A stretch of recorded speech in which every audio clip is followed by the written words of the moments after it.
Michel Malon, pilote de chasse, ceinture noire, bouddhiste, père de famille, pas du gibier de cour d'assises. Et pourtant, cette histoire, c'est celle d'un entêtement sur fond de soleil et de cocotiers, une rivalité entre deux hommes, deux Français, qui se disputaient un coin de paradis en République dominicaine. Au final, l'un est mort, abattu de 3 balles près de Marseille. Comment soupçonner l'autre à 8000 km de là? Presque un crime parfait. Les policiers ont mis des mois à démêler cette affaire. Cassis, ses falaises, sa vue imprenable, un refuge pour la bourgeoisie marseillaise. C'est là qu'Orlando Capozzi et sa femme Christine se font construire une belle villa dans la Pinède. Un chantier qu'ils suivent régulièrement. Ce lundi 15 septembre 2003, la visite se termine vers 10 h. Les époux ont affaire, chacun de leur côté. On s'est séparés en se faisant un petit bisou. Et je suis retournée à mon véhicule. Et puis je voyais qu'il démarrait pas et que les feux stop avaient été allumés. J'ai entendu comme un pétard. Donc je pensais que c'était sa voiture parce qu'elle avait un problème d'échappement. Et puis comme je voyais qu'il reculait pas, il avançait pas, j'ai dit hop, il est en panne. Donc je suis descendue de mon véhicule et je me suis dirigée vers le sien. Je tape à la vitre, il bougeait pas, il était là, les yeux ouverts. J'ai vu qu'il me parlait pas, donc j'ai pensé qu'il avait un problème cardiaque, vu qu'il avait un pacemaker. Et c'est quand j'ai posé ma main sur son cœur que j'ai vu tout le sang. Je comprenais pas d'où ça pouvait arriver. Mon regard s'est tourné vers le pare-brise et j'ai vu des impacts de balles. J'ai hurlé, j'ai crié, j'ai entendu des pas partir dans la colline. Ensuite, les secours sont arrivés. Ils ont sorti Orlando de la voiture. Ils l'ont allongé, ils ont essayé de le réanimer. Mais c'était trop tard, il avait pris 3 balles. Les enquêteurs m'ont dit que ça avait été une exécution, qu'on voulait vraiment pas qu'il s'en sorte.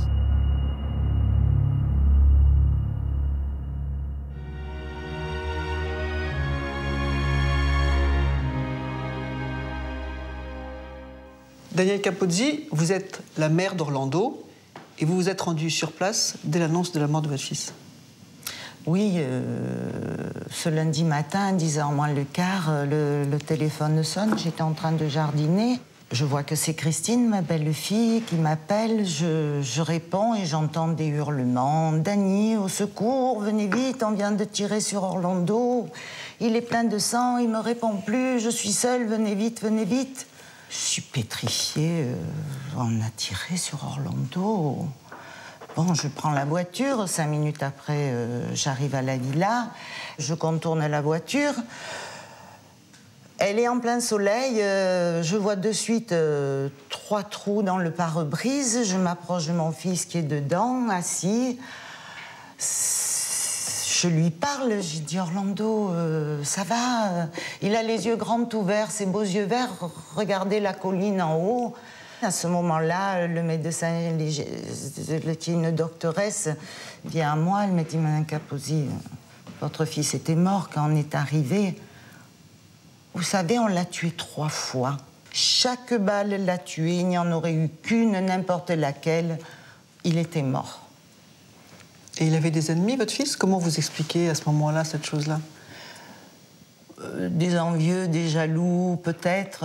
C'est un garçon, il avait tellement... Il était beau, il était riche. Tout lui réussissait. Sûrement pas d'ennemis.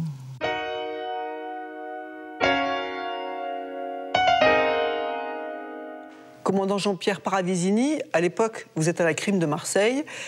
Quelles sont vos toutes premières investigations sur place? Mais là, c'est un peu particulier. D'une part, on a, vous savez, la criminelle, on a toujours des doutes. Toute personne est suspecte.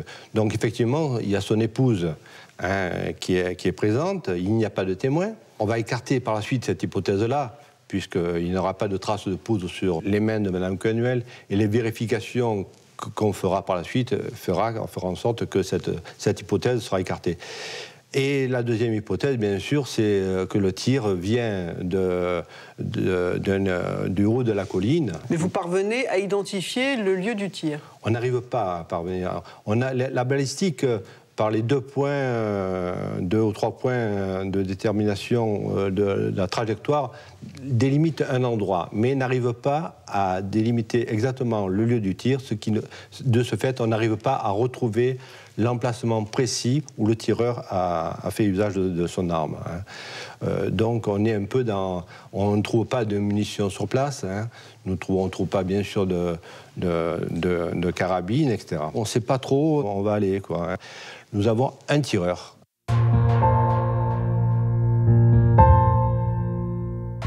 Un tir effectué à distance avec une arme longue, c'est une pratique qui n'est pas courante, même dans la région. La façon de tuer, c'est une façon qui est rarissime. Moi qui exerce depuis des années et des années sur des affaires criminelles dans la région, dans le Midi, à Marseille en particulier, c'était la première fois qu'on avait, de toute évidence, quelqu'un qui était abattu au moyen d'une carabine de chasse et à longue distance. Un peu comme dans ce qu'on dit dans les films américains. Il y a une part, on va dire, de supputation sur d'éventuelles ramifications, peut-être avec l'étranger, d'un contrat avec un tueur professionnel. Un tueur professionnel, une arme longue, un contrat, qu'a bien pu faire Orlando Capozzi pour être abattu comme un mafieux. Les policiers plongent dans sa vie. Ils découvrent qu'Orlando est fils unique. Son père a ouvert plusieurs bijouteries à Marseille. L'une d'elles est même très connue sur la Canebière. Sportif, dynamique, Orlando apparaît tout de suite comme un type sympathique. C'était un garçon très sociable, très joyeux, qui avait vraiment le sens de la camaraderie. Il était toujours entouré de plein d'amis. Après une école de commerce, Orlando s'est orienté vers la gémologie, l'étude des pierres précieuses. Un diplôme qu'il a décroché aux États-Unis. Il était vraiment brillant. Tout ce qu'il faisait, en fin de compte, c'était un défi. Donc il avait une phrase bien à lui, c'est qu'il n'aimait pas la seconde place. Après quelques années de travail dans la bijouterie, Orlando se lance dans l'immobilier. Il achète et revend des appartements à Marseille. C'est un homme d'affaires ambitieux et pressé. Orlando est atteint d'une myopathie cardiaque héréditaire. Il a vu son père en mourir à 52 ans. Il savait que le temps jouait contre lui aussi, par rapport à sa maladie. Donc, je pense qu'il était devenu beaucoup plus impatient par rapport à ça. Beaucoup nous le disent. Il a une espèce d'agressivité verbale, souvent, lorsqu'il est en contradiction avec les gens. Un peu trop franc, n'ayant pas peur de dire les choses quand ça fâche ou que ça fâche pas. Parfois, jusqu'à aller droit dans le mur alors qu'il pouvait avoir tort. Il était entier. Entier jusqu'à chambouler toute sa vie sur un coup de tête. Ou plutôt un coup de cœur.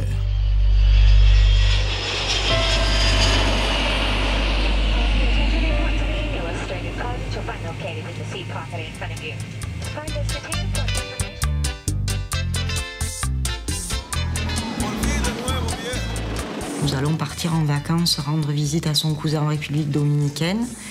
Et là, il décide de changer totalement de vie. Il avait cette volonté de réaliser un rêve familial, l'envie de nous créer un petit coin de paradis ailleurs qu'en France. Ce projet, il va le monter de A à Z en mettant tout son cœur. C'était du rêve. Le rêve, c'est Las Terrenas, un village de pêcheurs perdu au nord-est de l'île. On l'appelle le village gaulois parce qu'il est plein de Français. À l'époque, il n'y a ni route ni électricité. Orlando est sous le charme. Alors il monte une société, la San Joseph, et se lance dans la construction. Il achète tous les terrains qu'il trouve, les viabilise pour y bâtir de superbes villas qu'il revend à prix d'or. C'est un nom d'affaires, le projet immobilier à ce moment plus important de la région, non seulement de la Terrena, de la région, avec 52 terrains de plus de 3000 mètres chacun. Orlando voit les choses en grand. Il veut monter un complexe hôtelier avec des commerces et un casino. Et pour sa famille, il fait construire une immense maison avec piscine sur la Punta Bonita, l'une des plus belles plages du pays. C'est un personnage haut en couleur, en ayant de l'argent, en l'exposant. C'est vrai, il y a une belle voiture, une jolie femme. Enfin bon, il y avait la panoplie complète de la réussite. Villa en France et à l'étranger, piscine, voiture de luxe, tout ça fait jaser. Et certains disent qu'Orlando Capozzi pourrait bien fricoter avec le milieu. Pourquoi pas la mafia italienne? Une piste que les policiers arrêtent très vite. On a fait des vérifications chez nous, dans nos archives de la police judiciaire, et effectivement, il n'a jamais été mêlé à une affaire quelconque. Et en plus, quand on a fait le tour de ces relations dans la région de Marseille, on s'aperçoit qu'il n'y a pas de motif, on ne trouve pas à ce moment-là, nous, de motif qui puisse provoquer une mort pareille.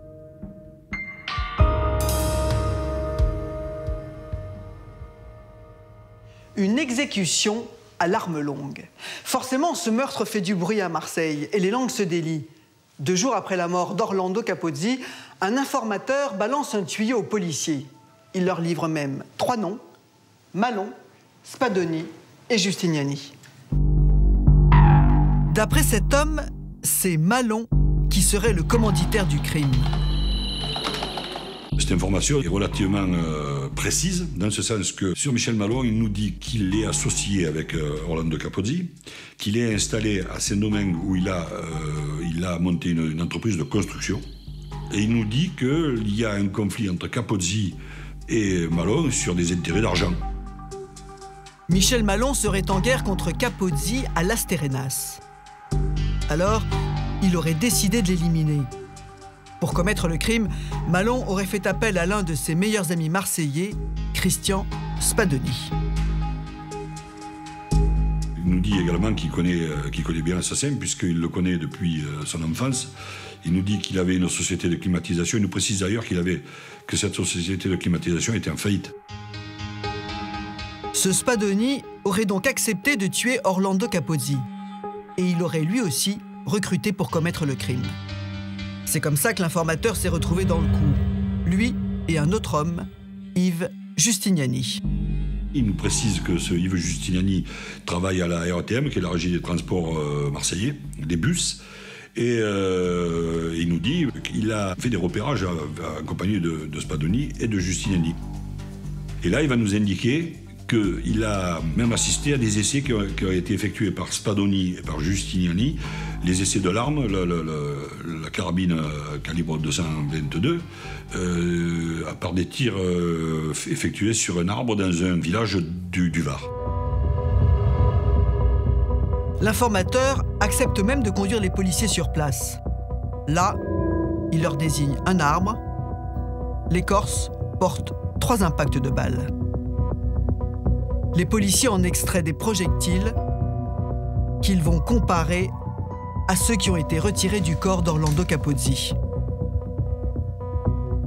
Ces projectiles vont revêtir une importance déterminante par la suite, puisque l'expertise va établir que ces projectiles ont bien été tirés par l'arme qui a été utilisée pour tirer sur Orlando Capozzi.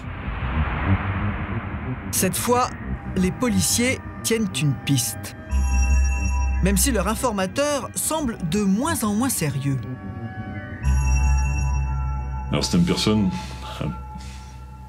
qui, de prime abord, semblait quelqu'un de tout à fait normal, mais qui, sur du moyen terme, s'est avéré être une personne un peu fantasque, on va dire, pour le moins. C'est un malade mental. Il est atteint d'une schizophrénie et d'une pathologie très lourde. Il est suivi par des psychiatres. Il a déjà fait l'objet d'internement. Donc, les déclarations d'informateurs, on les prend toujours avec des pincettes. Mais celles-ci, on va les prendre encore plus avec des pincettes en raison de la pathologie psychiatrique dont est atteint cet informateur. L'homme a notamment expliqué aux policiers qu'au départ, il était ravi de participer à un assassinat. Il est enthousiaste parce que Spadoni lui a dépeint la situation d'une telle façon qu'il est persuadé que Capozzi était un personnage vraiment très dangereux. Et en fait, il voit l'action menée contre Capozzi comme une démarche de justice. Et les policiers ne sont pas au bout de leur surprise. En filigrane, il est persuadé, il semble persuadé que Christian Spadoni fait partie des services secrets. Et en fait, il nourrit une espèce d'espoir de pouvoir intégrer les services secrets français et de pouvoir participer à ce genre d'opérations occultes. Elle est en effet un peu obsédée par une théorie de complot perpétuel contre lui de la part de certains services secrets. Il cite le Mossad, la DGSE, enfin bon, il est persuadé d'être en effet pris en filature, qu'on veut attenter à sa vie, etc. Cette idée du complot lui est venue 15 jours avant le meurtre. Quand Spadoni lui a présenté sa compagne, il a découvert qu'elle était juive. Et là, il a tout compris. Alors, il a coupé son téléphone et il est parti se planquer à 150 km de là, où on ne risquait pas de le retrouver. La vraie raison qui le font se retirer et aller se cacher dans les gorges du Verdon, c'est qu'à un moment, il est parti dans son délire et il est persuadé que ce que Spadoni est en train d'entreprendre, c'est pas pour éliminer Capozzi, c'est pour l'éliminer lui. L'informateur est donc resté terré dans son refuge, la peur au ventre. Ce n'est que 2 semaines plus tard, quand il a vu dans les journaux le meurtre d'Orlando Capozzi, qu'il est sorti de son trou. Commandant Paravicini, cet indique qu'il n'est pas très clair quand même. Non, effectivement, il est particulier, on va dire. C'est une personne haut en couleur, mystérieux, qui s'entoure d'un tas de précautions pour nous parler, pour se rencontrer. Est-ce qu'il vous donne quand même des éléments tangibles? Il est crédible, il nous parle d'une carabine, on trouve le lieu, on récupère des projectiles, et ces projectiles correspondent à ceux que nous avons récupérés lors de l'autopsie sur la victime. Donc cet indicateur vous donne 3 noms. Qu'est-ce que vous décidez de faire? Alors vous décidez d'aller les entendre? Non, pas du tout. D'abord, nous décidons de faire, de prendre les vérifications les concernant, de voir à qui on a affaire. Est-ce que ces gens-là se connaissent? Est-ce que ces gens-là ont des liens entre eux? Pour cela, on récupère des téléphones, on récupère des facturations détaillées de la ligne téléphonique et on les met sous surveillance téléphonique.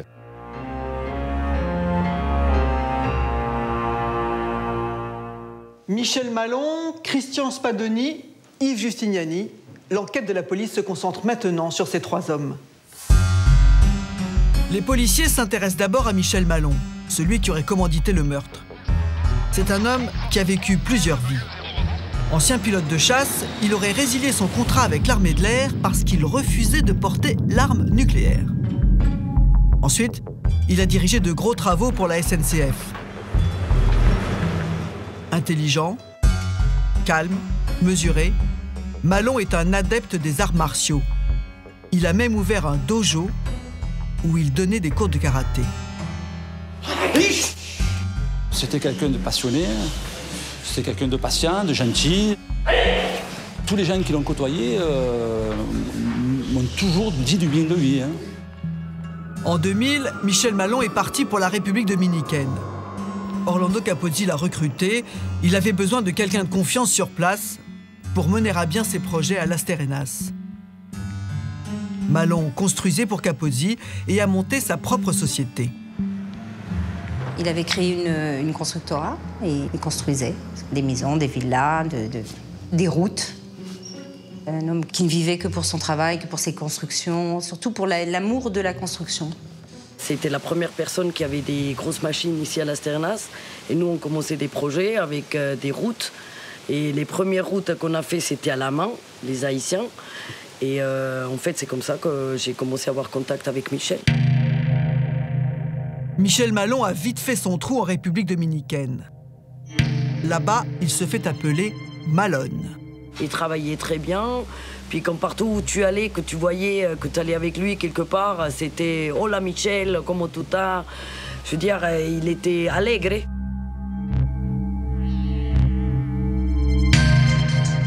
Quant à Christian Spadoni, les policiers découvrent que c'est un ancien élève de karaté de Michel Malon.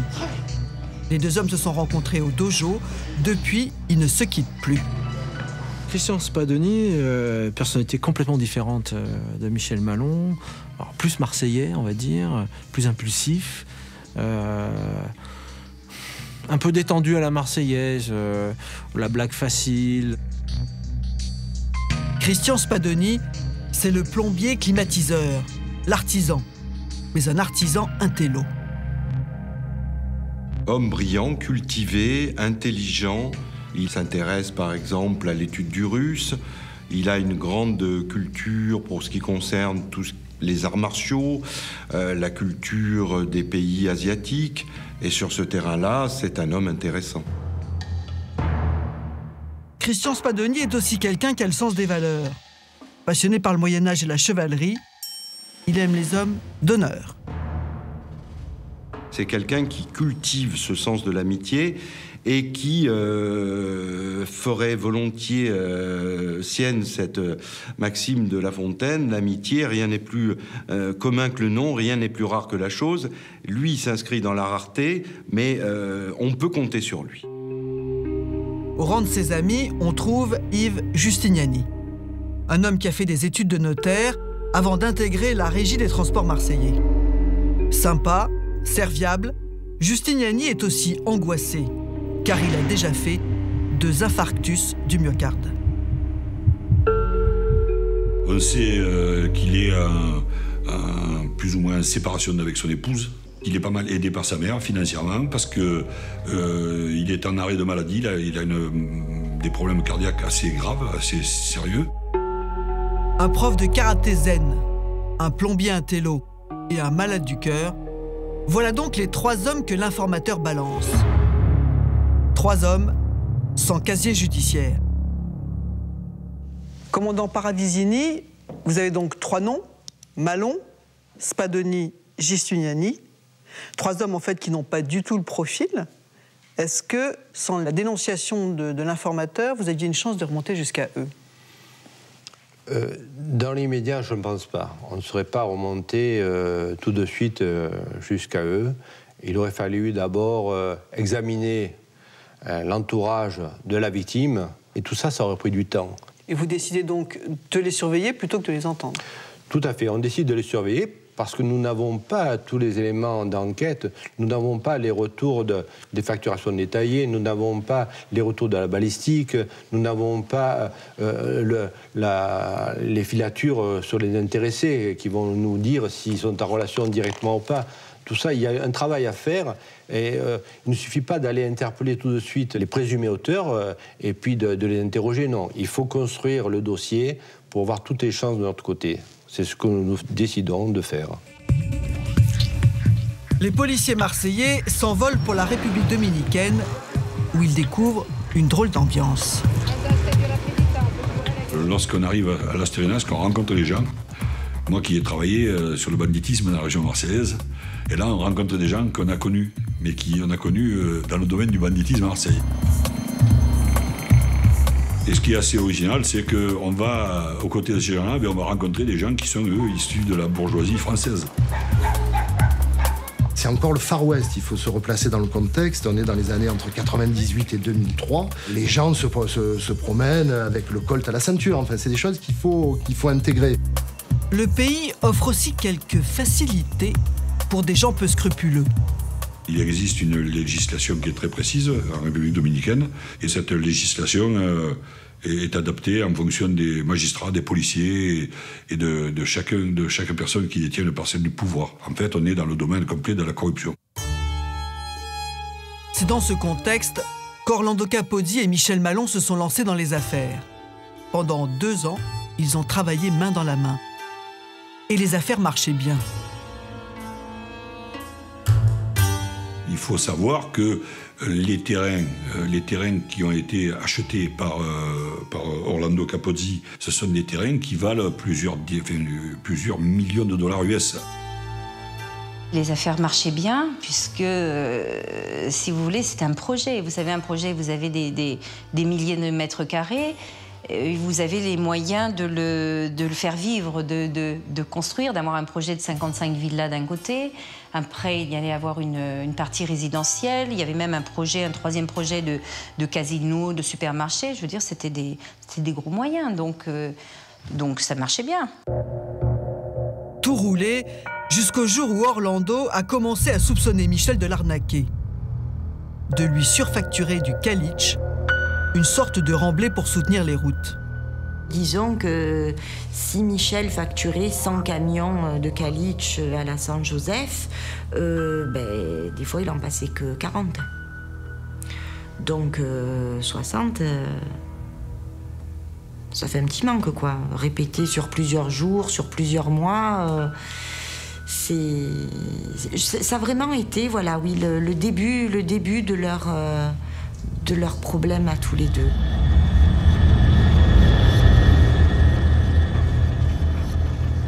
Je me souviens d'une forte dispute entre eux, justement, où Orlando Capozzi m'a téléphoné. Il est sorti du bureau, fâché, et il est sorti, il m'a rappelé 10 minutes après en me disant tu vas dire à ton enculé de Malone que c'est terminé, il est mort ici, il ne travaillera plus jamais, et je lui donne quelques jours pour sortir de mon projet. La surfacturation n'est qu'une partie des problèmes. Entre Malon et Capozzi, il y a un autre enjeu, la parcelle numéro 18. C'était un échange de bons procédés. Je te donne la parcelle 18, tu construis ta maison qui sera la maison témoin pour le projet puisqu'il n'y avait rien, et à la fin du projet, je te donne le titre du terrain. Mais après l'histoire du caliche, Orlando Capozzi a refusé de donner à Malon son titre de propriété. Il lui a dit, maintenant, tu n'auras rien. Tu n'as plus de maison, tu n'as plus rien, puisque le titre, c'était encore moi qui l'ai, donc je ne te le donnerai jamais. Petit à petit, la situation s'est envenimée. Quand Michel s'est rendu compte qu'il le menaçait de ne pas lui donner son titre, de ne pas lui payer la maison, de ne pas lui payer la piscine, de ne pas lui financer, c'était quand même énormément d'argent. Donc il a dit, non, attends, là, j'ai un problème, un très gros problème, donc on va aller devant la justice. Elle a commencé à faire les histoires de confrontation personnelle, beaucoup de choses, menaces, litiges, opposition à les comptes bancaires, embargo, un désastre juridique. L'embargo, un système juridique particulier utilisé fréquemment en République dominicaine. Il suffit de se rendre chez un juge avec une facture impayée pour demander une hypothèque provisoire sur les biens de son débiteur. C'est ce que Malon a fait. Il a ainsi obtenu plusieurs hypothèques sur les terrains d'Orlando Capozzi. On se retrouve dans une situation, à ce moment-là, où, en fait, les deux parties sont bloquées complètement. C'est-à-dire qu'il n'y a plus de marge de manœuvre. La seule solution aurait été, justement, une négociation, ce à quoi Orlando Capozzi se refusait complètement. Et d'énormes tensions parce que je me souviens que Michel avait très très peur, me disait toujours, tu sais, je ne peux pas sortir de chez moi, je suis obligée de me mettre sous ma voiture, d'ouvrir toutes les portes, parce qu'il avait peur qu'on lui mette des choses dans sa voiture, de la drogue pour le faire tomber en prison. C'est qu'ici, c'est très très grave. Donc il y avait des pressions dans ce sens-là, des angoisses, de se dire comment est-ce que l'autre va piéger l'autre, de quelle façon. Michel se sentait menacé, d'autant plus qu'Orlando lui aurait dit qu'il allait le tuer. Et donc Malon va déposer plainte donc, à Las Terrenas, à la République dominicaine, à l'encontre d'Orlando Capozzi pour menace de mort. Et la législation dominicaine fait que systématiquement, à partir du moment où une plainte est déposée au pénal, la personne qui est mise en accusation est incarcérée. Et donc Capozzi va se retrouver en prison. Bien sûr, pour sortir de prison, Orlando Capozzi a dû payer une caution. Mais ce n'est pas tout. Les policiers découvrent que de son côté, Orlando Capozzi menait aussi la vie dure à Michel Malon. Orlando Capozzi est allé dénoncer Michel Malon à l'ambassade en disant qu'il utilisait, donc il était à l'origine d'un trafic d'engins de chantier volés.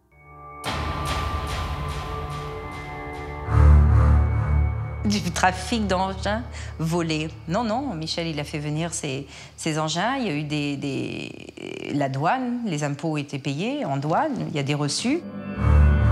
Orlando Capozzi nie avoir proféré des menaces de mort. Michel Malon nie avoir trafiqué ou surfacturé quoi que ce soit. Chacun accuse l'autre de lui devoir de l'argent, chacun est sûr d'être dans son bon droit et aucun ne veut céder. On a en face de nous des hommes qui sont très têtus, très acharnés, très têtus. C'était vraiment une guerre. La guerre Capozzi-Malon.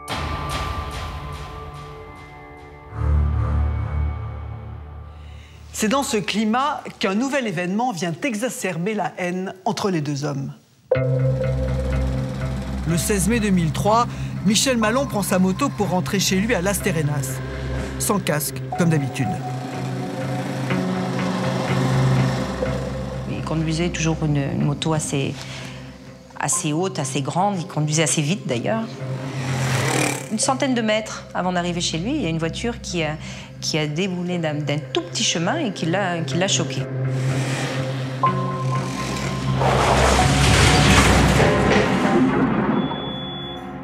Blessé, Michel Malon se retrouve à l'hôpital.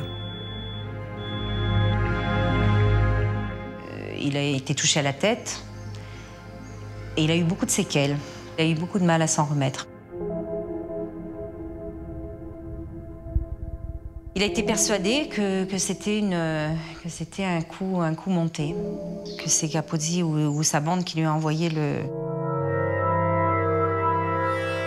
Une idée qui n'a jamais quitté Michel Malon.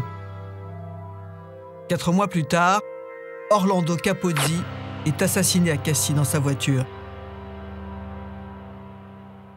Orlando Capozzi et Michel Malon étaient donc rivaux, deux coqs. Mais de là à dire que l'un a fait tuer l'autre, il faut des preuves. C'est en France que les policiers les cherchent maintenant. Ils commencent par examiner les communications téléphoniques de Spadoni et de Giustiniani. Grâce aux fadettes, les policiers découvrent que Christian Spadoni, l'ami de Michel Malon, a passé plusieurs coups de fil à une armurerie dans le centre-ville de Marseille.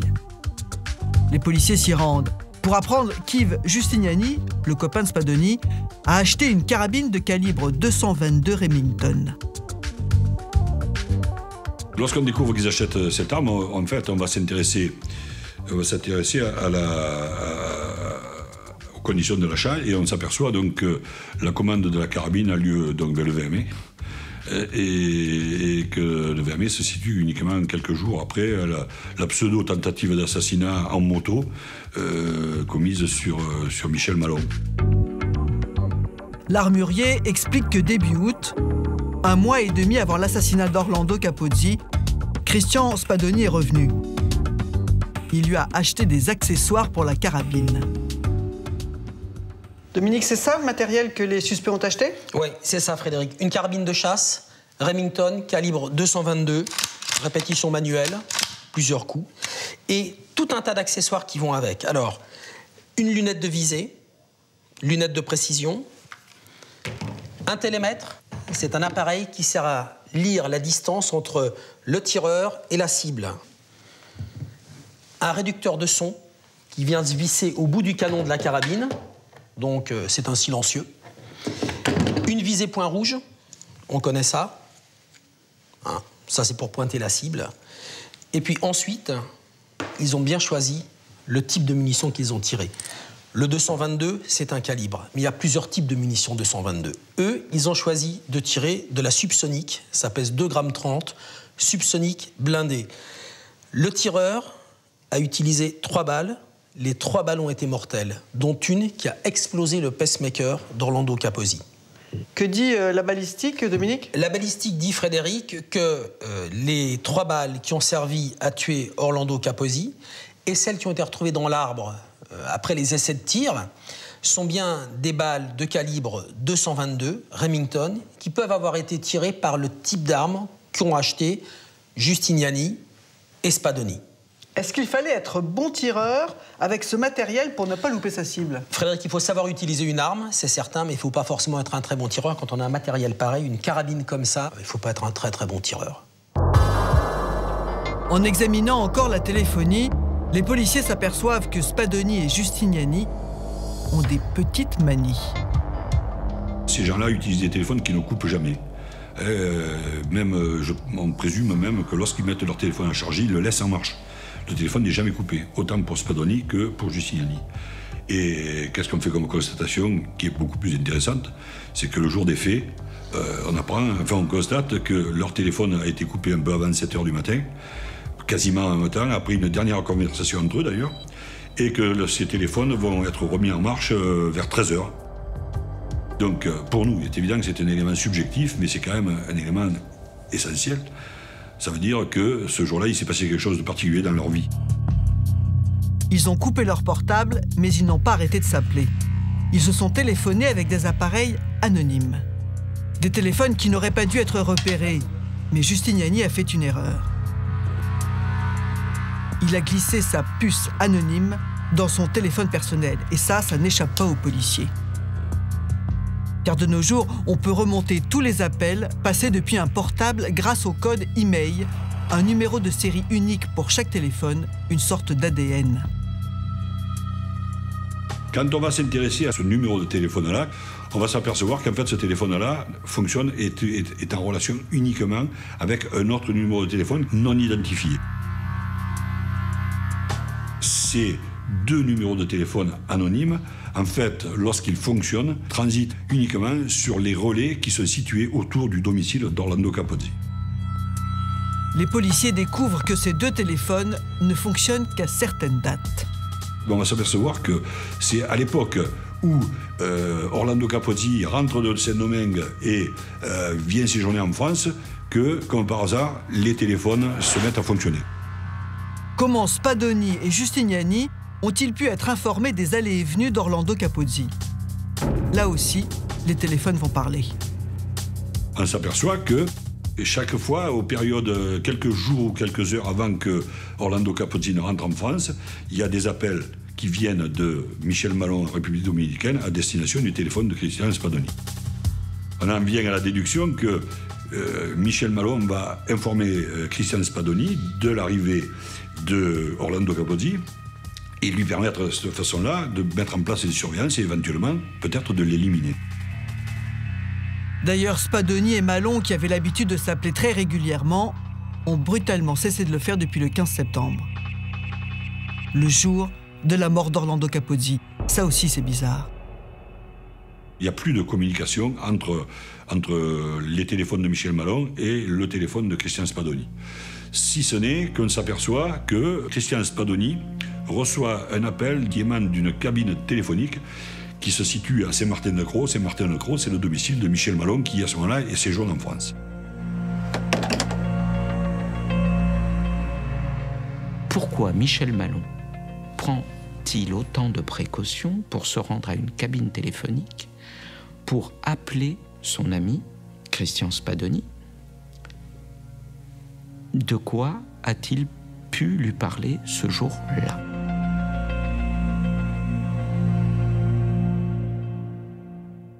Commandant Paravisini, si on récapitule, qu'est-ce que vous avez exactement contre les suspects?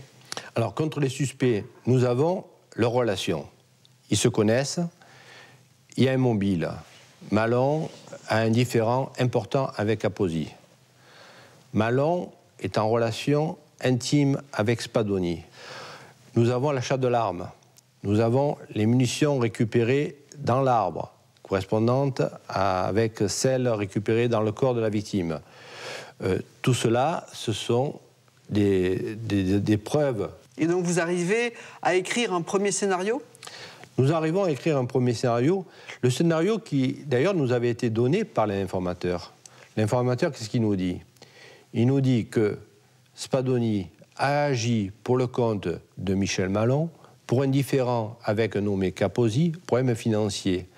le nommé Giustiniani n'a fait que aider Spadoni dans le repérage de la villa à Cassis. Alors pourquoi vous décidez de ne pas les interpeller alors que vous avez justement la certitude de tenir vraiment le bon trio? Parce qu'on préfère, nous sommes à la fin de l'année, on sait que Spadoni va partir à Saint-Domingue, qu'il va revenir. On préfère avoir encore un peu plus d'éléments sur place. On le fait suivre, hein. On écoute ces lignes téléphoniques, hein. On essaie d'avoir les réactions, de savoir comment il va réagir. Et on préfère le prendre au retour en janvier plutôt que de l'interpeller, de les interpeller tout de suite sans savoir réellement ce qui peut advenir de l'enquête.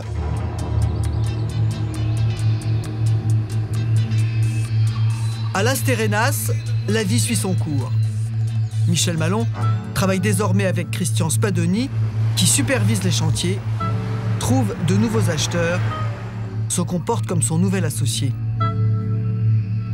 On apprend que Malon lui a donné de l'argent, que Malon lui a acheté un 4x4. Lorsqu'on va entendre par la suite des témoins, des gens de Las Terrenas, certains vont nous dire qu'ils sont surpris de voir que Malon a donné par exemple de l'argent à Spadoni, alors que Malon est connu pour être quelqu'un de très près de son argent. Michel Malon s'est donc relancé dans les affaires en attendant l'issue de ses procès contre Orlando Capozzi. Mais la veuve d'Orlando, elle, ne peut pas attendre. Depuis la mort de son mari, elle veut rompre avec la République dominicaine et vendre tous les terrains qu'il possédait sur place. Le problème, c'est que ces terrains sont toujours gelés par les embargos de Malon. Elle est donc obligée d'aller là-bas pour négocier. Nous allons essayer, je dis bien essayer, de trouver Michel Malon, qui me fuit. Tant bien que mal, on y tombe dessus par surprise. Et là, mon avocat lui dit que je me suis déplacée, que je suis là que pour quelques jours, et que ça serait bien que nous ayons une conversation, une discussion, pour essayer de comprendre et de trouver un terrain d'entente. Le rendez-vous est pris le 5 décembre 2003, près de 3 mois après la mort d'Orlando. Lorsqu'elle arrive chez l'avocat, Christine croise un homme qu'elle ne connaît pas. Arrive un homme d'apparence très bien, très poli, très courtois, qui vient, qui me présente ses condoléances en me disant « Je suis un ami, je me présente, je suis Christian Spadoni, je suis un ami de Michel Malon et je viens vous présenter mes condoléances parce que ce qui est arrivé à votre mari, c'est horrible. » Mais à la table des négociations, l'ambiance n'est plus à la compassion. Je me retrouve dans un contexte un peu semi-western, on va dire, avec Michel Malon, armé, un garde du corps de Michel Malon qui reste devant la porte. Et là, l'avocate de Michel Malon nous sort une pile, mais énorme, de procédures à l'encontre d'Orlando, 2 ans de prison ferme, 3 millions de dollars d'amende, enfin un truc énorme. Michel Malon n'en démord pas. Capozzi ne lui a jamais payé la construction de sa villa avec piscine, ni plusieurs routes. Et il n'est pas prêt à effacer la dette. Et là, je me retrouve face à Michel Malon, froid comme un serpent. Je n'ai pas la possibilité de payer 3 millions de dollars à Michel Malon, vu que les terrains de la société sont gelés. Donc, je décide de faire une négociation.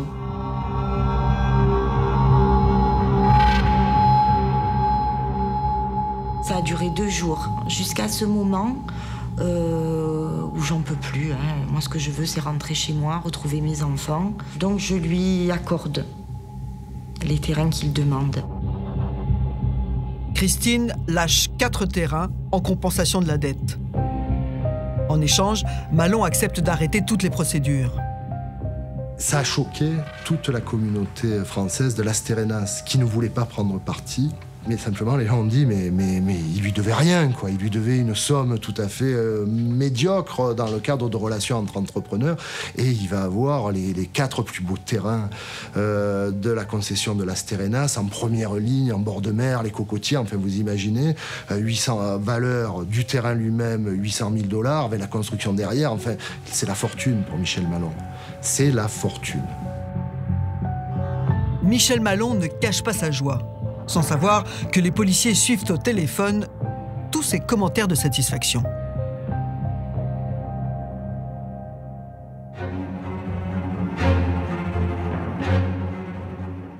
Pour les policiers, tout est clair. Malon a commandité le crime et Spadoni l'a exécuté avec Giustiniani. Mais lors de la garde à vue, ils vont avoir une surprise. Dès la mi-janvier 2004, les policiers passent à l'action. Ils profitent du retour de Spadoni en France pour l'interpeller et ils arrêtent aussi Giustiniani. Dans l'appartement de Spadoni, les enquêteurs trouvent un pistolet automatique, des jumelles et plusieurs téléphones, mais pas de carabine 222.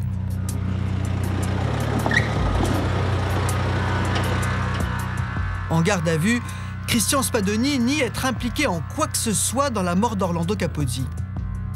Les policiers le laissent causer, avant de lui mettre sous le nez petit à petit les éléments qu'ils ont accumulés contre lui. On commence à parler de l'arme, hein, l'achat, pourquoi, à quoi cette arme devait servir, à qui elle était destinée.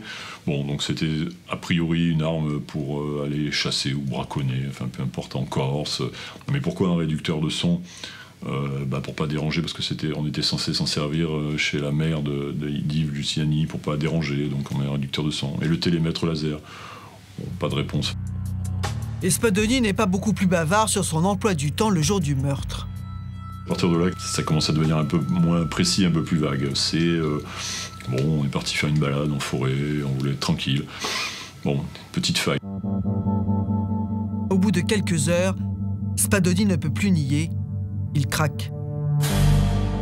À un moment donné, bon, il dit, voilà, maintenant, ça suffit. Bon, je vais vous dire ce qui s'est passé réellement.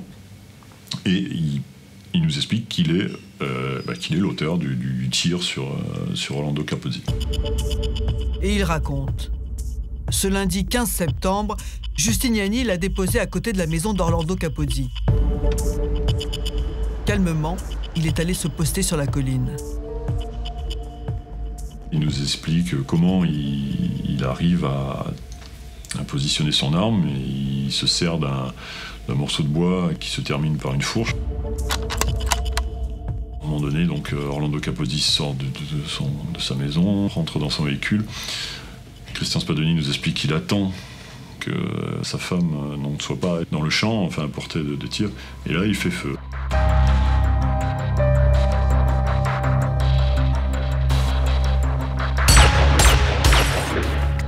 Il nous explique qu'il est dans un état un peu second.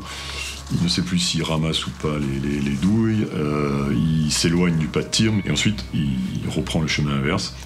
Il nous explique qu'il ne veut pas garder l'arme avec lui, qu'il s'en débarrasse en la cachant dans un trou d'ébouli. Et pour prouver sa bonne foi, Christian Spadoni accepte de conduire les policiers à l'endroit où il a tiré, à plus de 100 mètres de sa cible. Sur place, les policiers retrouvent 3 douilles de calibre 222, mais pas l'arme.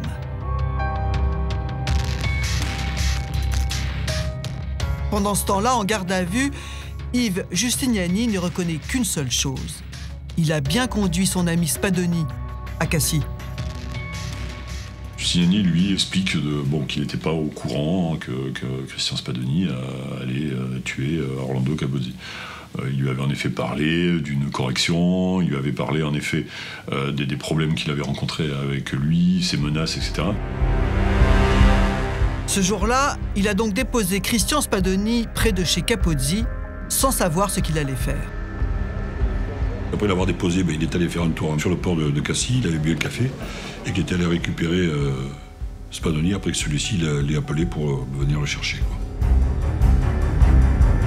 Dans la voiture, Spadoni lui aurait dit « Ça y est, les problèmes sont finis ». Et c'est à ce moment-là seulement qu'il a compris qu'Orlando Capozzi était mort. Quand les policiers lui demandent pourquoi avoir acheté l'arme s'il n'était au courant de rien, Justiniani a une réponse toute prête. Comme Spadoni, il va nous dire que la carabine, lui, c'est un passionné des armes, qu'il est corse, comme tous les Corses, il aime les armes.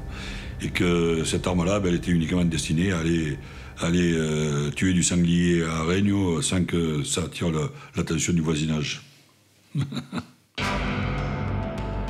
Jusque-là, les policiers avaient vu juste. Mais contre toute attente, Spadoni vient bousculer la fin de leur scénario.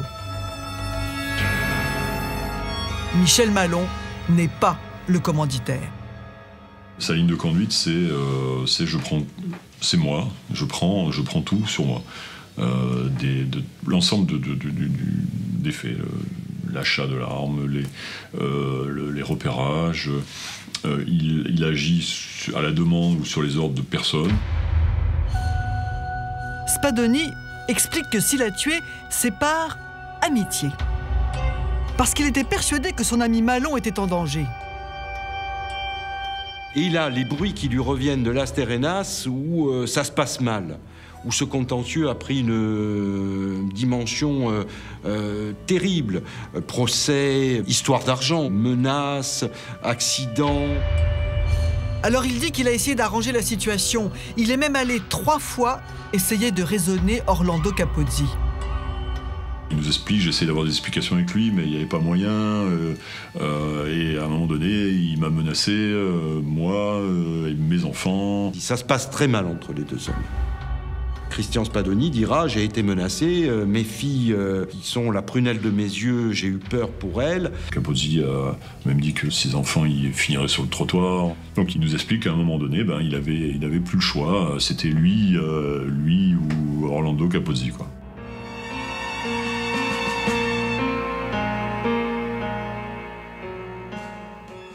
Commandant Paravizini, à votre avis, pourquoi Spadoni prend-il tout sur lui? Spadoni prend tout sur lui pour plusieurs raisons. La première, Spadoni, il est ami avec Malon. Et quand on procède à son interrogatoire, il revient rapidement, il reconnaît les faits. Et il se rend compte qu'il est piégé. Et il se dit, à monter en prison, autant que je monte tout seul, que je dédouane les autres. Hein. D'une part parce qu'il a sa fierté, parce que c'est un gars qui a une certaine forme d'honneur, entre guillemets. Hein. Donc il se dit, je préfère me prendre tout ça. C'est pas en disant que le commanditaire c'était Malon que je vais prendre moins de prison. Il sait très bien qu'il va prendre le maximum et il se dit, au moins, peut-être qu'en sortant de prison, je pourrais négocier certaines choses avec Malon. Donc il se dit, à monter, je suis pris, je monte seul. Voilà, grand seigneur.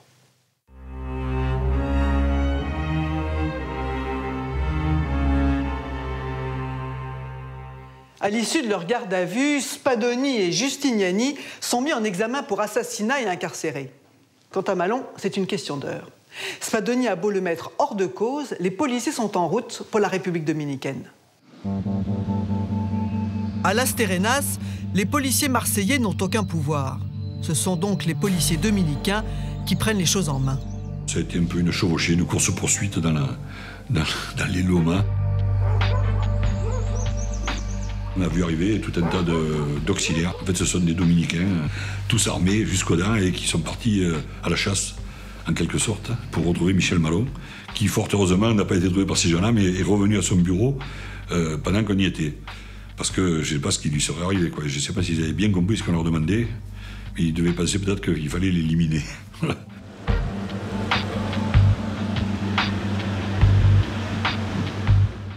Waouh, l'arrestation de Michel, c'était dur. À 9h du matin, j'ai eu une trentaine de policiers de toutes sortes, armés jusqu'aux dents, qui sont entrés dans mon bureau et qui m'ont enfermé, et qui m'ont demandé de ne plus toucher à rien. Michel Malon est emmené dans les locaux d'Interpol à Saint-Domingue. Immédiatement, il nie toute implication dans le meurtre. Il avait bien des problèmes avec Orlando Capozzi, mais c'est devant la justice qu'il comptait les régler. Le commandant lui apprend que son ami Spadoni vient d'avouer à Marseille. Mais ça ne l'émeut pas. Il va dire, mais moi, je ne suis au courant de rien. J'ai jamais rien demandé à personne. Je n'ai surtout pas commandité Christian Spadoni pour assassiner Orlando Capozzi. J'avais aucune raison. Michel Malon est inébranlable. Et il est arrivé devant nous, plutôt sûr de lui. J'essayais de discuter avec lui, de lui expliquer quand même, de lui expliquer réellement les éléments qu'on avait à notre possession, notamment les éléments sur la téléphonie, sur la préparation de l'assassinat de Capozzi. Mais non, il était persuadé que ça ne marcherait pas pour nous. Malgré son assurance et ses dénégations, Michel Malon est incarcéré dans les locaux haute sécurité d'Interpol en attendant son extradition. Mais très rapidement, il est transféré dans une autre prison, à Narayo, où grâce à ses relations et à son argent, il se retrouve dans le carré VIP. Cours de tennis, chambre individuelle avec matériel hi-fi, cuisine, salle de bain et même un petit jardin. Dominique, les policiers surprennent une conversation téléphonique entre Malon et sa femme depuis sa prison dominicaine. Oui. Alors, il est dans son quartier VIP, de la prison dominicaine, et Michel Malon reçoit un appel de sa femme qui l'appelle de France sur un téléphone qui est écouté par la police.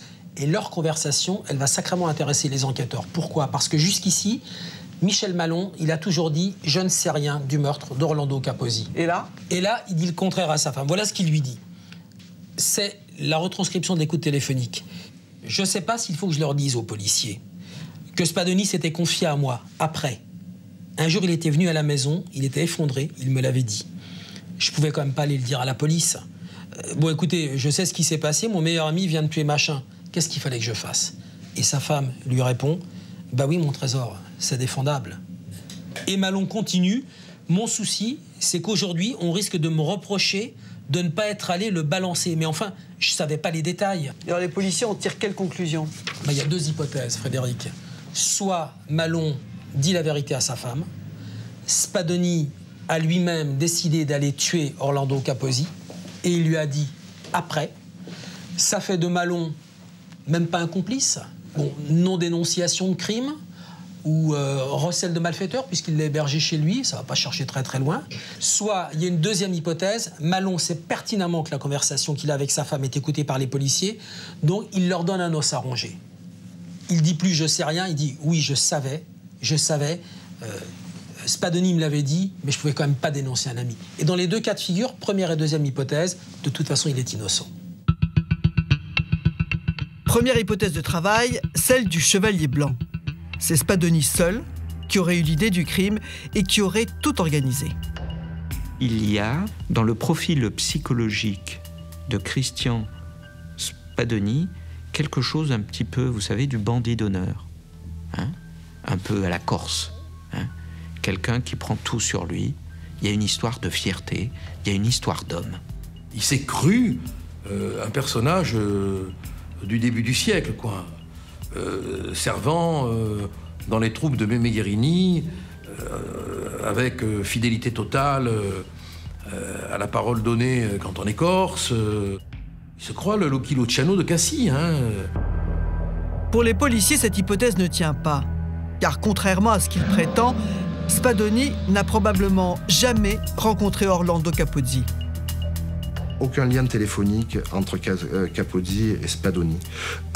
Aucun témoin très proche de Spadoni, aucun n'est en mesure d'attester d'une quelconque rencontre.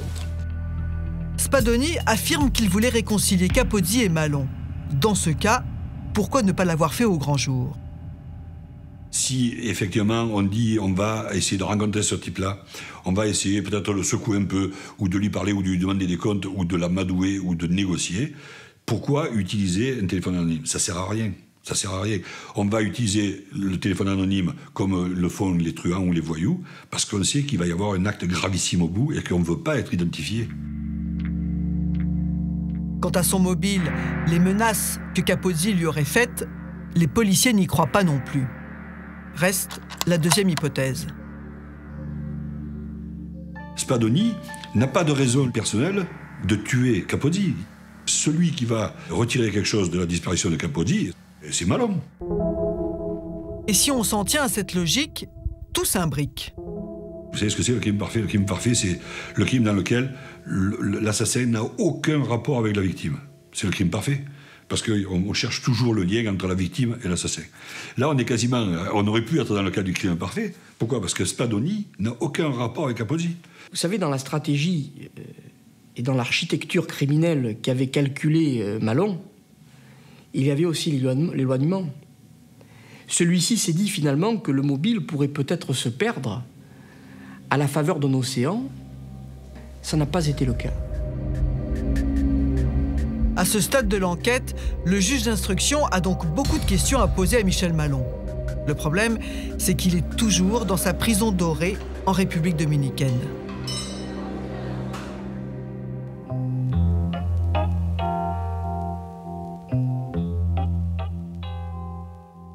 Dominique, Michel Malon va être finalement extradé, mais son extradition, elle est digne d'un polar. Oui.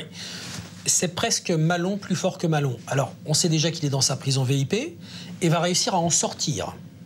Alors, la version officielle, c'est il a bénéficié d'un principe qui s'appelle l'habeas corpus, là-bas, en République dominicaine, qui dit ce principe qu'on ne peut pas maintenir une personne en détention sans qu'elle ait été jugée. D'accord? La version officieuse, on est au conditionnel, il aurait payé, et il aurait payé cher, 750 000 $. Bon, Malon est dehors, sorti de sa prison, et il fête sa liberté recouvrée dans les restaurants de Las Terrenas. Sauf que Las Terrenas, c'est à peine grand comme un confetti, que tout se sait, et que les policiers français qui sont au STIP, c'est le service de coopération internationale en poste à l'ambassade, apprennent qu'il est dehors. Et ça les agace. Oui, ça les énerve un peu, donc ils vont aller prévenir l'ambassadeur en lui disant « Excellence, on a un problème. Il est sorti, la rumeur dit qu'il essaie de vendre ses terrains. Pour partir encore plus loin, il faut faire quelque chose. » Donc l'ambassadeur de France appelle le président dominicain, et à partir de ce moment-là, eh bien, on pense que l'escorte présidentielle ou les services secrets dominicains vont se charger d'enlever et d'extrader Malon, qui va être livré en Martinique. Alors, si on continue toujours dans le conditionnel, il serait arrivé en hélicoptère sur une plage de Martinique. Ça se serait passé comme ça. La version officielle française, c'est celle-ci. Les policiers vont le chercher à l'aéroport de Fort-de-France en Martinique et écrivent dans leur procès-verbal « Nous présentons aux portes de l'avion Air Caraïbes TX 7863. Constatons la descente de l'avion du capitaine de police Guillermo González de la République dominicaine. » Escortant l'intéressé. L'intéressé, c'est Michel Malon, on l'a bien compris. À partir de là, la Martinique, c'est la France. Direction la prison des Baumettes à Marseille. Devant le juge d'instruction, Michel Malon démonte d'emblée l'accusation. Elle repose selon lui sur une construction intellectuelle qui n'a aucun sens. Pourquoi aurait-il fait tuer un homme qui lui devait de l'argent?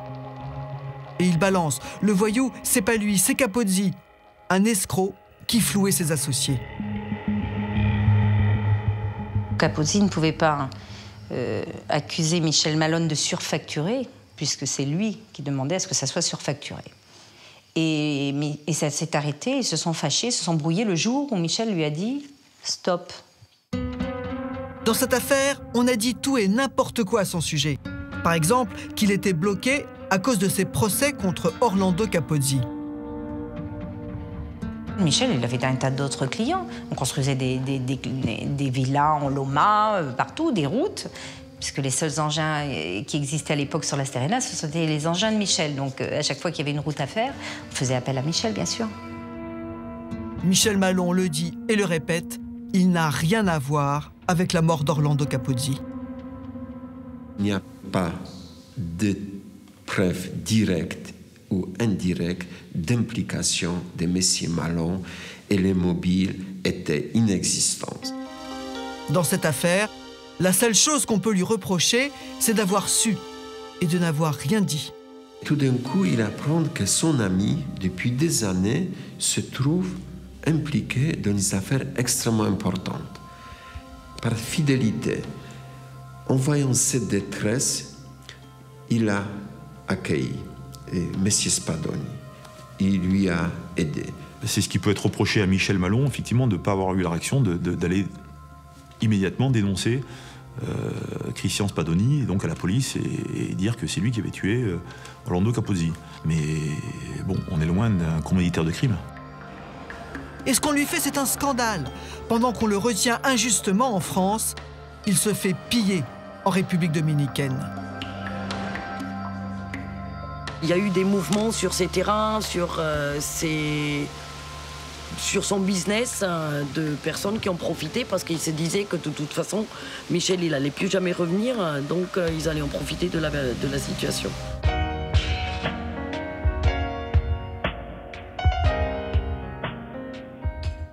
Maître Bruno Rebstock, vous êtes l'avocat de Michel Malon. Que vous dit votre client dans cette affaire? Il est innocent, bien entendu. Il est très anxieux dans la perspective du procès. Toute l'instruction, à son sens, est en fait à charge et cristallisée autour de documents financiers et à essayer d'établir un mobile qui, pour lui, évidemment, n'existe pas. Il n'y a pas de preuves matérielles. Comment vous faites pour démonter l'accusation? L'important, c'est de mettre en avant, d'une part, donc l'absence totale d'éléments de preuves, téléphonie et autres éléments habituels. Deuxièmement, la personnalité, Michel Malon, qui est en contradiction totale avec ce crime. Et troisièmement, parce que nous avons quelqu'un qui revendique la réalisation et l'idée de ce crime. Vous parlez de la personnalité de Michel Malon. Comment vous la définiriez? C'est évidemment quelqu'un dont la sérénité, le calme dénote totalement, évidemment, avec la violence d'un assassinat et avec la violence de ce crime. Il va quand même un peu spolier la veuve de M. Capozzi. Spolier, je rappelle quand même que la veuve de M. Capozzi va négocier avec Michel Malon, mais assistée de plusieurs avocats de grande réputation en la matière, et ça n'est donc pas un face-à-face entre Michel Malon et Mme Capozzi, évidemment éplorée à la suite de l'assassinat de son mari. Si Michel Malon était vraiment le commanditaire, est-ce qu'il aurait eu intérêt à le faire depuis la République dominicaine? On comprend très vite, compte tenu de l'ambiance, de la distance, qu'il aurait été 10 fois plus simple de réaliser ou de faire réaliser ce crime en République dominicaine, évidemment, que sur le territoire français. Parce que? Parce qu'on a très vite compris qu'il était sans doute très facile de recruter sur place des hommes de main pour réaliser cet assassinat sans prendre le risque de le commettre sur le territoire français, comme cela a été commis.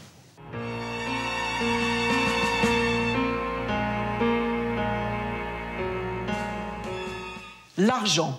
Pour l'accusation, c'est le nerf de la guerre. Pour la défense, un mobile qui ne tient pas.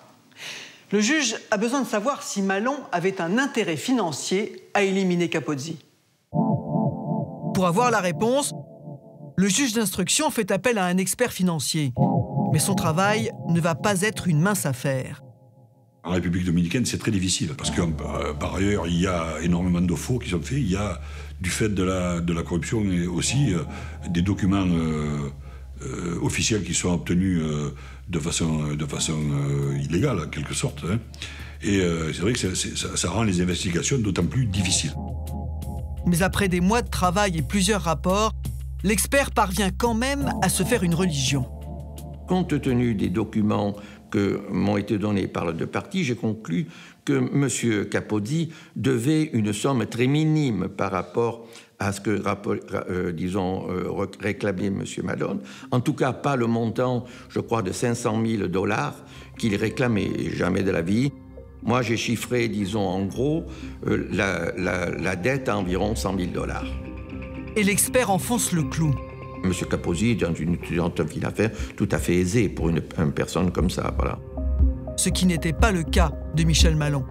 Car même s'il avait des terrains, il n'avait plus de liquidité. Et donc, pas les moyens de les faire fructifier. Malon, il avait une situation financière pour les besoins de son entreprise qui était assez préoccupante. Autrement dit, pour répondre à la question du juge d'instruction, Malon pouvait avoir un intérêt à ce qu'Orlando Capozzi disparaisse. La preuve, il a pu négocier avec sa veuve et obtenir d'elle ce qu'Orlando n'aurait jamais cédé. Cette expertise financière vient sceller le sort de Michel Malon. Malgré ses dénégations, il est renvoyé devant la cour d'assises pour assassinat. Ce sont donc 3 hommes qui se retrouve devant la cour d'assises d'Aix-en-Provence en septembre 2008. Yves Justiniani, qui a obtenu une libération pour raison médicale, comparaît libre pour complicité. Derrière lui, dans le box, Michel Malon et Christian Spadoni répondent, eux, d'assassinat. Et dès le départ, le procès vire au règlement de compte. C'est horrible parce que là, je me retrouve dans une situation totalement inversée, c'est-à-dire que ce n'est plus les accusés qui sont montrés comme des monstres, c'est mon mari. Donc là, bien sûr, les rumeurs de voyous, de grande gueule, mais des horreurs. C'est-à-dire qu'on fait le procès d'un mort. Côté accusé, en revanche, Michel Malon s'en sort plutôt bien. Car il a pour lui une ribambelle de témoins qui viennent à la barre chanter ses louanges. Christian Spadoni est égal à lui-même, il assume tout et il le dit. Je suis le seul responsable, le seul coupable.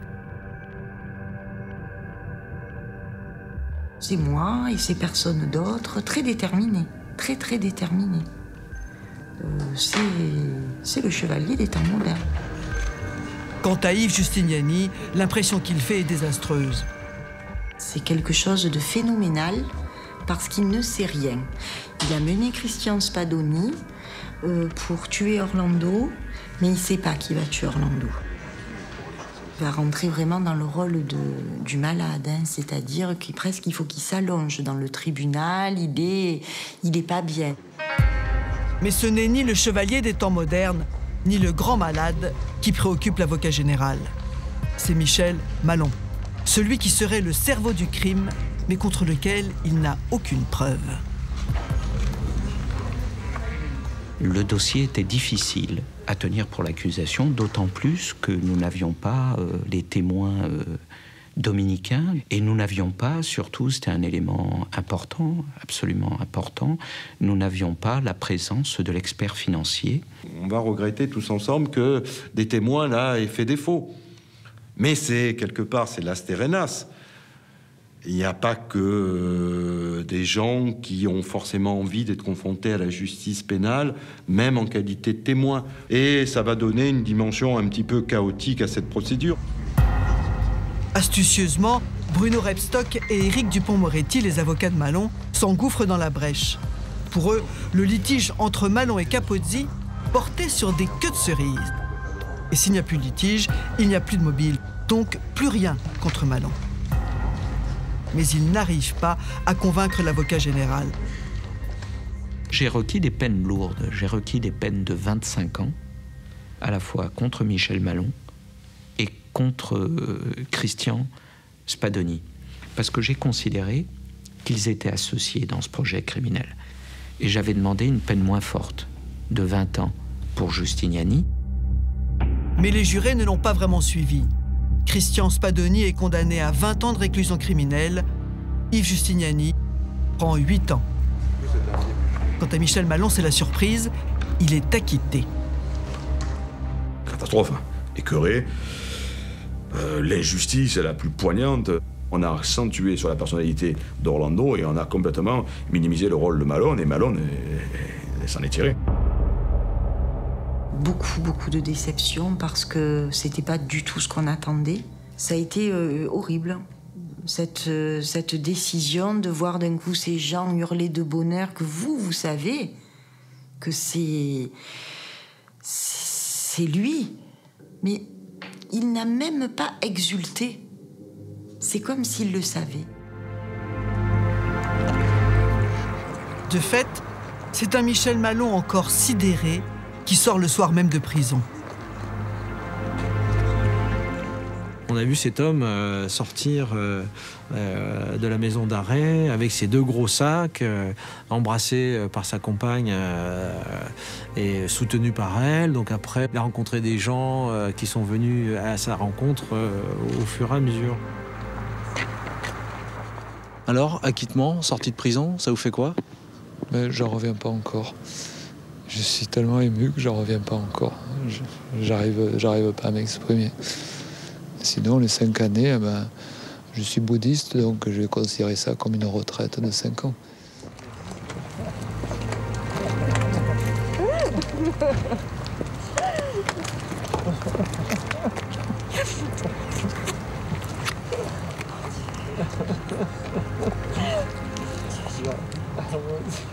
J'en reviens pas encore.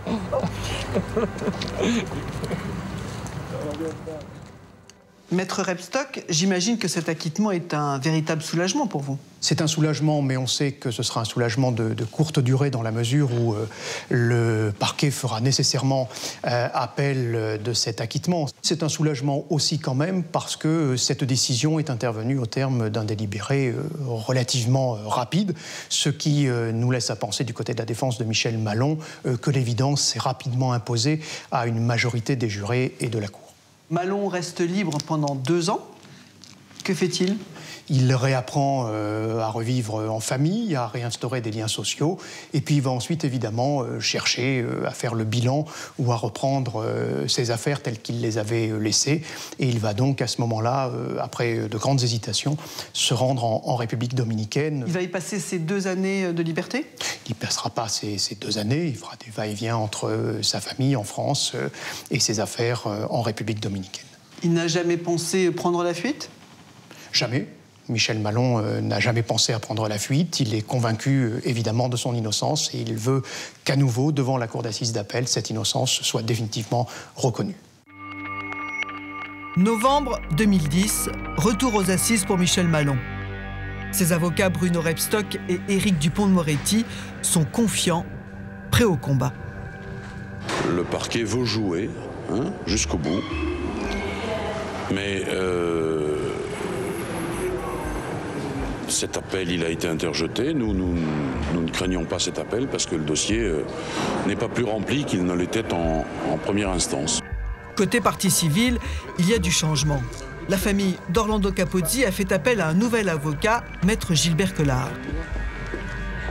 De son côté, Michel Malon lui semble plus angoissé qu'en première instance, même s'il comparaît libre. Il arrive, il est libre. C'est-à-dire que le soir, il va dormir à l'hôtel, il va, il vient.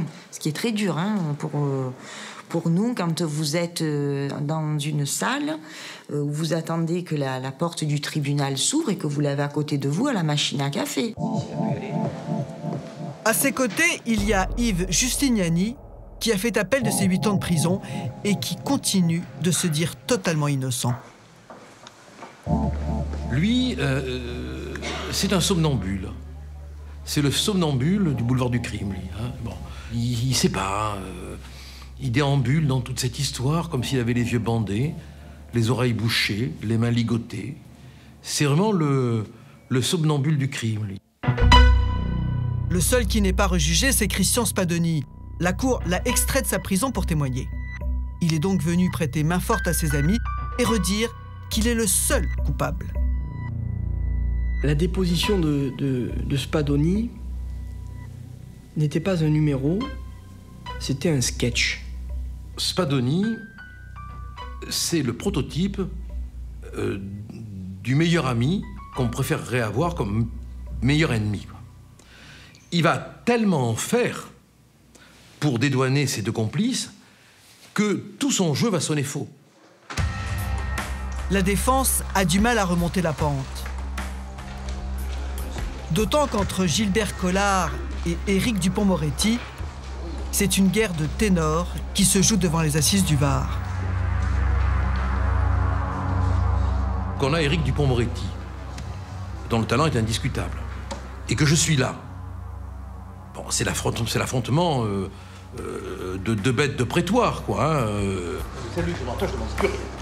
Donc ça a été un procès très violent, oui, physiquement violent même. Il ne faut pas céder, quoi. Il ne faut pas avoir peur d'intervenir, il ne faut pas avoir peur de s'interposer.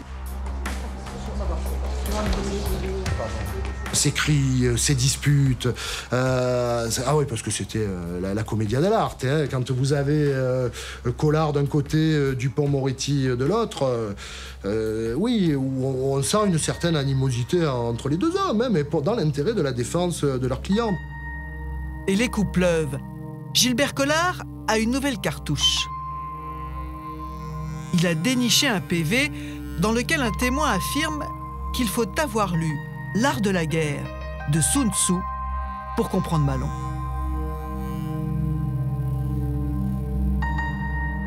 Je me fais apporter le livre et je retrouve dans le livre, transposé, hein, toute la stratégie mise en place par Malone pour éliminer M. Capozzi. Se tenir à distance, par exemple. Or, lui, il est merveilleusement à distance de la scène de crime. Mettre des intermédiaires entre soi et sa victime, il a des intermédiaires. Bon. Vraiment, on a retrouvé la méthode transcrite d'une manière sanguinaire dans la réalité. Mais pour les proches de Michel Malon, cet argument ne vaut rien. Ça montre vraiment que l'accusation cherche vraiment la moindre petite bête pour essayer de l'enfoncer et de l'accuser. C'est tellement petit, mais c'est vraiment n'importe quoi. C'est n'importe quoi. En revanche, ce que l'accusation a de solide, cette fois-ci, ce sont les témoins dominicains. On a beaucoup de mal à faire dire les choses aux témoins. Mais, contrairement à ce qui s'est passé en première instance, ils sont là. On sent qu'ils ont peur et qu'ils sont intéressés. On sent que le marché de l'immobilier là-bas est une immense entreprise dans laquelle tout le monde se gave, quoi. Avec ces témoins, les jurés découvrent un visage différent de Michel Malon. Le portrait de l'homme zen se fissure encore plus quand arrive son avocate dominicaine. C'était une tigresse et qui était prête à tout pour faire triompher son client. Et je lui ai quand même fait faire dire qu'elle avait fait des faux, qu'elle avait égaré des documents volontairement. En fait, c'est quelque chose d'assez extraordinaire. Le coup de grâce pour Michel Malon, qui tente quand même de faire bonne figure pendant que les jurés délibèrent. La cour d'assises, vous pouvez rentrer. Il est très très zen. Il va passer devant moi, il va me regarder avec un petit rictus, mais du style... c'est comme la première fois.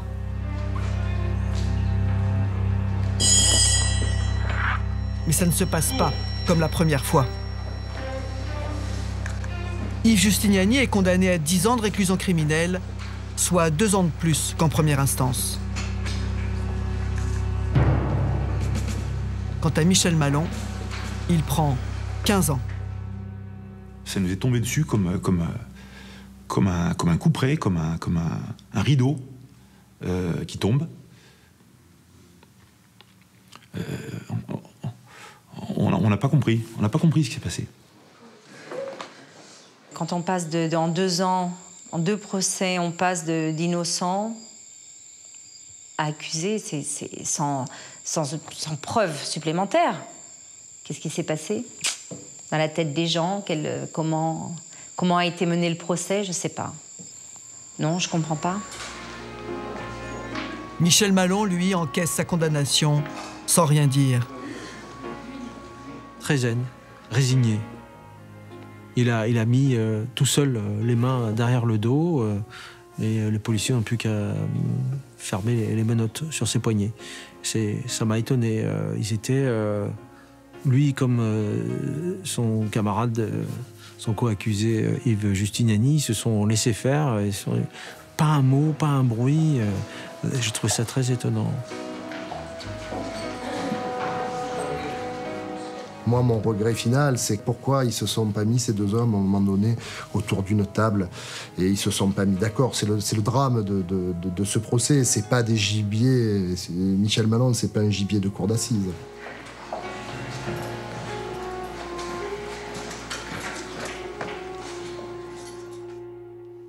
Maître Rebstock, quelle est votre réaction à la condamnation de Malon? C'est évidemment une immense déception humaine et une immense déception sur le plan judiciaire. C'est manifestement, j'en reste encore convaincu, aujourd'hui une erreur judiciaire. Cette condamnation intervient en l'absence totale d'éléments de preuve. J'ai le sentiment que les arguments qui l'ont emporté sont des arguments qui sont à la périphérie du dossier. Ces arguments, évidemment, ont dû toucher une certaine sensibilité des jurés, mais on est loin de la raison, de la rigueur, de la preuve, et une fois encore, on doit regretter que les décisions de cour d'assises ne soient pas motivées, car si, évidemment, les parties civiles n'ont pas pu savoir pourquoi Michel Malon avait été acquitté par la cour d'assises des Bouches-du-Rhône 2 ans plus tôt, Michel Malon et sa défense ne sait pas plus aujourd'hui pourquoi il a été condamné par la cour d'assises du Var en appel.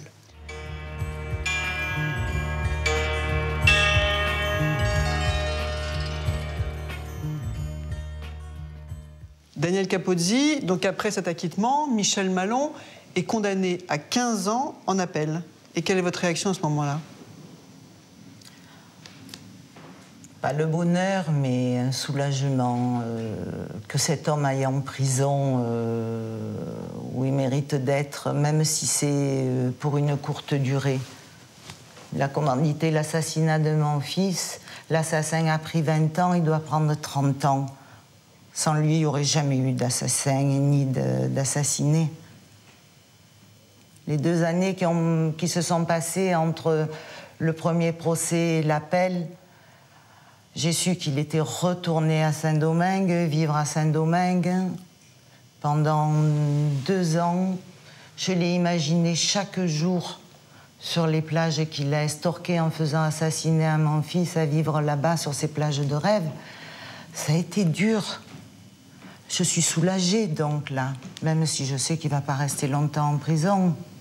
Et vous avez toujours cru en la culpabilité de Malon? Vous n'avez jamais eu de doute? Jamais. Jamais.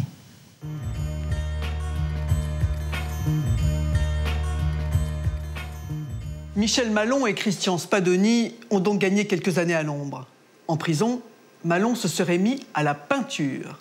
Pas sûr qu'à leur sortie, les 2 hommes aient encore envie de goûter au soleil des tropiques.